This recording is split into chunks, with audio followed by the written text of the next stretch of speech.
कल आपको दिव्य ध्वनि के बारे में कुछ बताया था, जो कि 14 जो देवकृत अतिशय हैं उन अतिशयों में से एक अतिशय के रूप में आता है। एक विचार यह भी करने योग्य होता है कि दिव्य ध्वनि को देवकृत अतिशयों में क्यों रखा गया, जबकि दिव्य ध्वनि तो भगवान के द्वारा स्वयं अपने ही पुरुषार्थ या अपने ही पुण्य प्रकृति के द्वारा किया जाने वाला एक सत्कार्य है। तो आपको यह कल बताया था कि यह देवकृत अतिशय में इसीलिए आया क्योंकि मागध जाति के देव इस दिव्य ध्वनि को प्रसारित करने का काम करते हैं। इसलिए यह सारवार्ध मागधी भाषा के रूप में अतिशय ख्यात है। जब आपको अष्ट प्रातिहार्यों का वर्णन सुनाया था तब भी दिव्य ध्वनि का वर्णन आया था। वहाँ जो दिव्य ध्वनि का वर्णन है वह भगवान का अपना दिव्य ध्वनि के रूप में किया जाने वाला, दिव्य उपदेश के रूप में किया जाने वाला कार्य है। तो दिव्य ध्वनि को दो रूपों में भगवान के अतिशयों में जोड़ा गया है। एक तो देवकृत अतिशय के रूप में और एक अष्ट प्रातिहार्य में। इन दोनों के अंतर को समझना कि देवकृत अतिशय में इसलिए है कि वह मागध जाति के देवों के द्वारा आधी दिव्य ध्वनि को प्रसारित दूर दूर तक किया जाता है, सभी श्रोताओं तक पहुंचाया जाता है। कुछ बात इसलिए भी समझ में आती है कि जैसे भगवान का समौशरण बहुत बड़े बड़े समौशरण होते हैं। आदिनाथ भगवान का समौशरण 12 योजन का समौशरण है। आचार्यों ने लिखा है सभी तीर्थंकरों की दिव्य ध्वनि 1 योजन से ज़्यादा अधिक नहीं होती है। मतलब 1 योजन तक ही वह दिव्य ध्वनि प्रसारित हो सकती है। दिव्य ध्वनि 1 योजन तक ही पहुँचती है। ध्वनिरपि योजन मेकम प्रजायते श्रोत्र हृदय हारि गंभीर ससलिल जलधर पटल ध्वनितमेव प्रविततांतराशा वलयम। ऐसा नंदीश्वर भक्ति में आचार्य पूज्यपाद महाराज ने लिखा। तो ध्वनि 1 योजन तक ही जाती है सभी तीर्थंकरों की। तो जब आदिनाथ भगवान का समौशरण होगा तो 12 योजन का समौशरण होगा, तो उसमें जो सभा होगी वो भी 1 योजन से ज़्यादा संभव है। तो उस सभा में दिव्य ध्वनि को दूर तक प्रसारित करने के लिए ये मागध जाति के देव उसमें लगते हैं। अगर हम यूँ कहें कि भगवान महावीर स्वामी का समौशरण 1 ही योजन का है तो उसमें कोई प्रसारित करने की ज़रूरत नहीं है, तो भी जब कोई बीच में सहयोगी कोई इंस्ट्रूमेंट होता है तो उसके माध्यम से ध्वनि में और स्पष्टपना आ जाता है और एक आवाज़ जो होती है या ध्वनि जो होती है वो और ज़्यादा अच्छी, है ना, क्या बोलते हैं उसको, मेलोडी आ जाती है उसमें थोड़ी सी किन्हीं दूसरों की सहायता से। तो ये जो है एक कार्य है जो देवों के द्वारा किया जाता है। इसलिए भगवान महावीर स्वामी का समौशरण भले ही 1 योजन का हो, उनकी 1 योजन तक ध्वनि पहुंच जाती हो, तो भी इन देवों के द्वारा उस ध्वनि को सब श्रोताओं तक पहुंचाने का कार्य किया जाता है। इसलिए ये अर्धमागधी भाषा भगवान की अतिशय के रूप में मानी जाती है। और सार्व शब्द उसमें इसलिए लगा है क्योंकि ये भाषा सभी के हितकर होती है। माने सभी जीवों के कर्णों में पहुँच कर के उन्हें बड़ा अमृत की तरह उन्हें संतुष्टि देने वाली होती है। और चूंकि इस भाषा में सभी प्रकार की भाषाएं गर्भित होती हैं और सभी जीव अपनी अपनी भाषा में इस ध्वनि को समझ लेते हैं, इसलिए भी इसका सार्व कहना माने सबके हितकारी कहना ये उचित प्रतीत होता है। तो इसमें 2 विशेषताएं हैं देवकृत अतिशय में भगवान की दिव्य ध्वनि जो बताई, एक तो सार्व रूप होना और एक अर्धमागधी रूप होना। तो सार्व का मतलब हो गया सबका हित करने वाली। किसी भी देश का किसी भी भाषा को जानने वाला व्यक्ति आकर के बैठा होगा तो वो जरूर भगवान की भाषा को सुन करके अपनी भाषा में उसे समझ में आ जाएगा, है ना। जैसे बताते हैं लोग कि पार्लियामेंट में ऐसा कार्यक्रम चलता रहता है। समझ आ रहा है क्या चलता रहता है? कि कोई भी तरीके के लोग हों और वो सब एक साथ बैठे रहते हैं, कोई भी हिंदी में कोई भी स्पीकर स्पीच दे या इंग्लिश में दे या किसी अन्य लैंग्वेज में दे, तो भी वह किसी भी लैंग्वेज को समझने वाले लोग वहाँ बैठे होंगे तो सबको जो है वह अपने आप समझ में आने लग जाता है। एक ऐसे इंस्ट्रूमेंट उनके कान में लगा दिए जाते हैं, या कुछ ट्रांसलेटर होते हैं, या कुछ इंस्ट्रूमेंट भी ऐसे बन गए हैं जो कान में लगा दिए जाते हैं। इधर से हम हिंदी बोल रहे हैं, आप अपने कान में वो इंस्ट्रूमेंट लगा दो, आपको हाँ वही जो ट्रांसलेटर होते हैं उसमें जो भी आपको चाहिए वो सेलेक्ट कर लो। सब प्रकार के उसमें सिस्टम पड़े हुए हैं कि आपको इंग्लिश में सुनना है, स्पेनिश में सुनना है, जर्मनी में सुनना है। तो ये सब चीज़ें जो आज हमें दिखाई दे रही हैं, इनके लिए हमें आज इंस्ट्रूमेंट की ज़रूरत पड़ रही है। समझ आ रहा है? जबकि हर ज्ञान वस्तुतः देखा जाए तो सबसे पहले स्वतंत्रता से आत्मा के अंदर ही उत्पन्न होता है। ज्ञान सबसे पहले, कोई भी कला हो, कोई भी ज्ञान हो, सबसे पहले वो किसी ना किसी आत्मा में उतरता है। अगर वह ज्ञान आज आपके पास में किसी ना किसी रूप में आ रहा है तो आप तो उसको किसी इंस्ट्रूमेंट की सहायता से कर पा रहे हो, लेकिन ये तभी संभव होता है जब पहले कभी ना कभी इस तरह से लोगों ने स्वयं उसको अपनी तपस्या से, अपने आत्मज्ञान से प्राप्त किया हो। तो इससे समझना चाहिए कि आज हम वर्तमान में जो कोई भी चीज़ें, चाहे वो मोबाइल के रूप में देख रहे हों, चाहे हम वो इंटरनेट के रूप में देख रहे हों, इन्हें हम बहुत बड़ा बड़ा समझ रहे हैं। क्यों समझ रहे हैं? क्योंकि ये हमारे लिए आज अपना ज्ञान तो अपने अंदर कुछ है नहीं, और हमारे आत्मा में इतनी शक्ति है कि हम अपनी आत्मा से ही सब ज्ञान प्राप्त कर सकते हैं, लेकिन वो हम कर नहीं पा रहे हैं।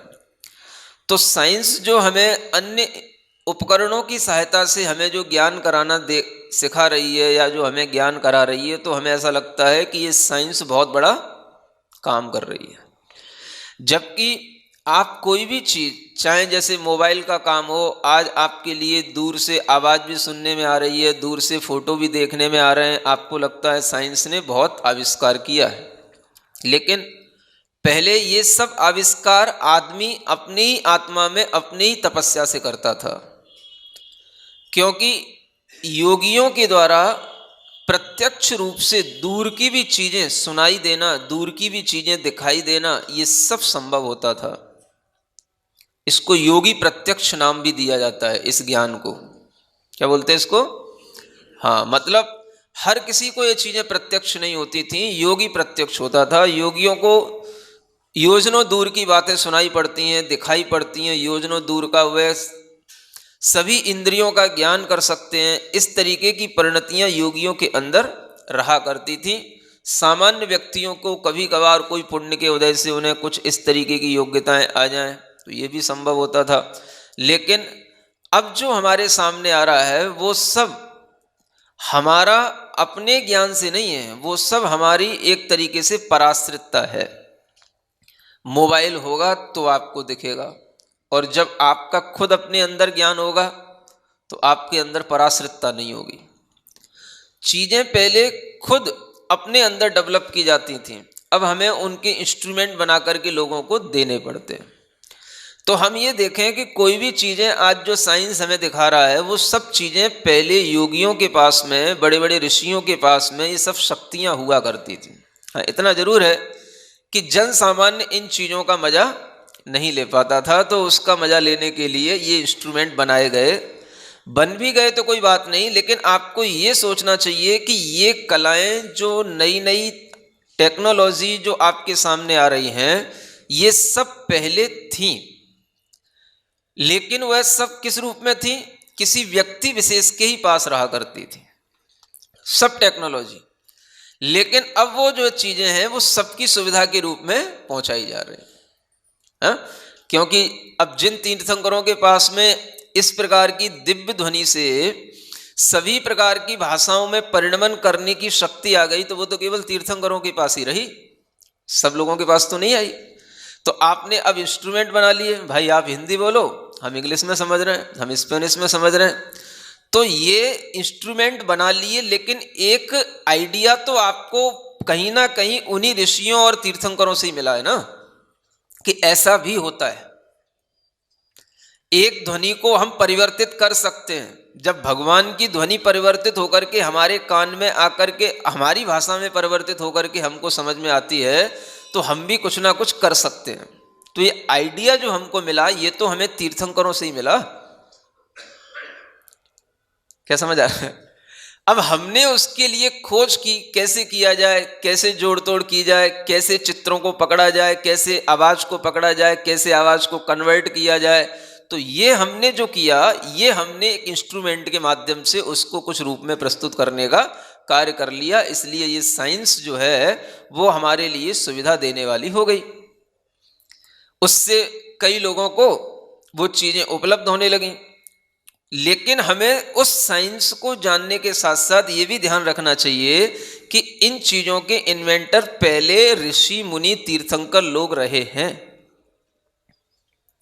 समझ आ रहा है?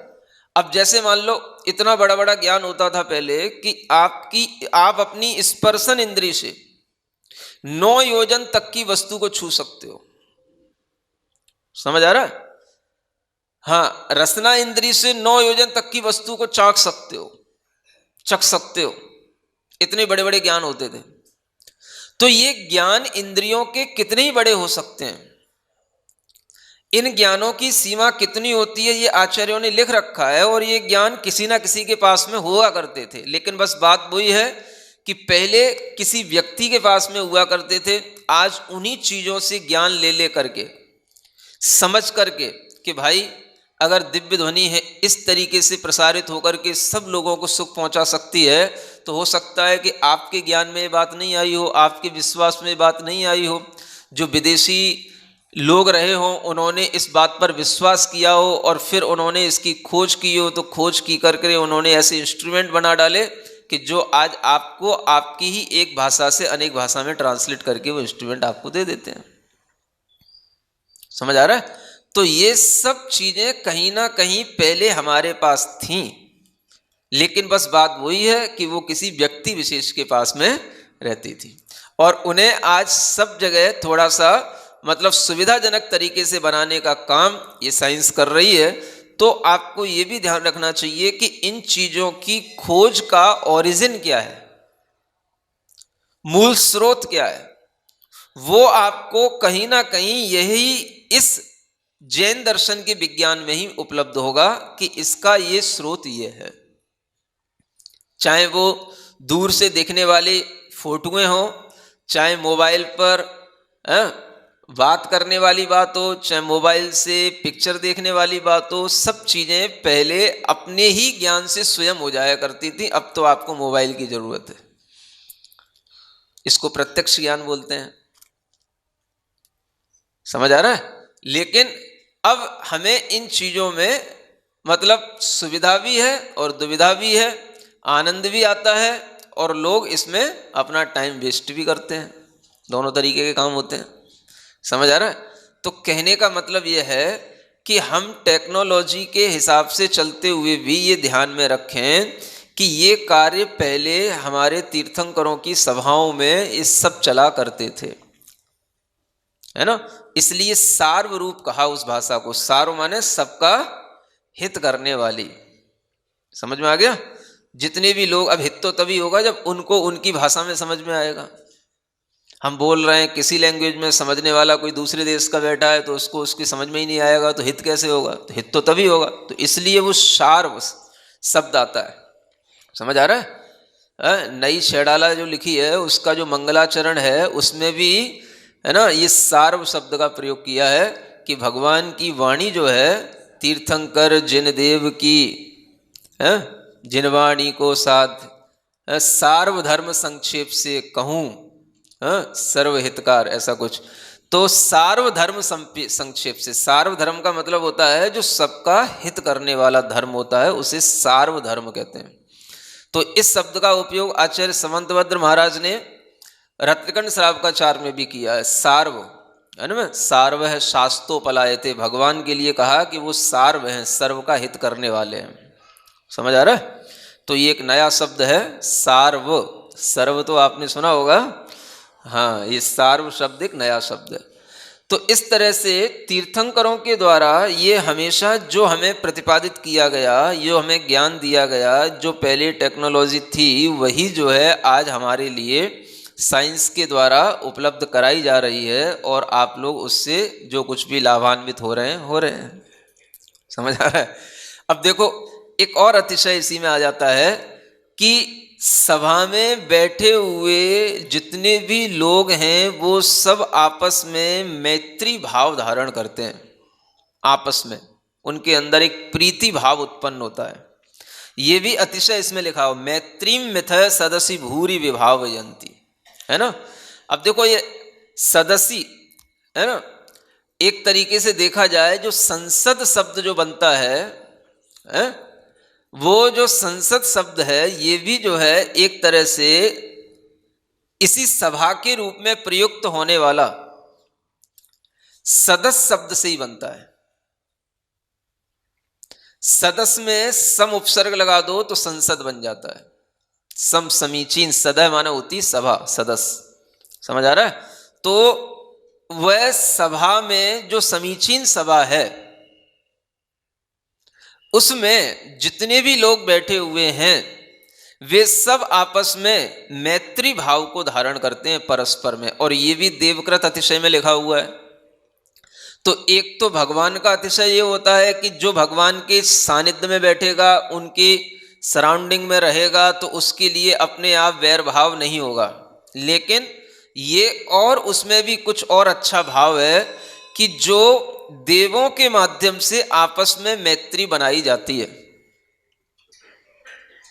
क्या समझ आ रहा है? अब ये क्या करते होंगे देव लोग? कुछ ना कुछ तो सभा में बैठे हुए लोगों में आपस में कुछ मैत्री भाव प्रेषित करने के लिए कुछ हाव भाव विचार, कुछ ना कुछ तो एक्टिविटी करते ही होंगे। कैसे होगी बताओ? अगर आपसे कहा जाए कि आप सभा में आपस में लोगों के अंदर मैत्री भाव तैयार करो, क्या करोगे आप? काउंसलिंग करोगे? कुछ ऐसे प्रोग्राम रख दोगे, कुछ ना कुछ एक्टिविटी करोगे, कुछ ना कुछ लोगों को दिखाओगे, है ना। जो कुछ भी हो, आखिर ये भी एक अतिशय है। इसको भी देखा जाए कि एक अतिशय तो भगवान के कारण से स्वयं वैर भाव नहीं होना अलग बात है,